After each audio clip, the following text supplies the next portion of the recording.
Hello guys, welcome to the video. In this video I'm going to show you how to get QR code for your WhatsApp business account. Okay, let's go to the video. Open WhatsApp business app, then go to settings, then here you can see business tools.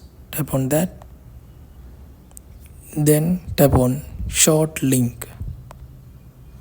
Here you can see QR code. Tap on that.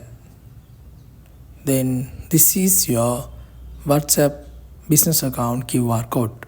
You can share with your customers, and then customers can start this course to start a WhatsApp chat with you. If not, you can find your QR code easily like this. Go to settings, then here you can see QR code icon in front of your account name. Just tap on this QR code icon. Here it is. It's so easy to find your QR code. Then if you want to scan someone's QR code, just tap on this scan. Then you can scan others' QR code.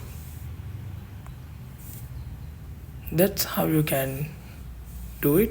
Hope you guys enjoyed the video. Thumbs up, comment below and hit the subscribe button.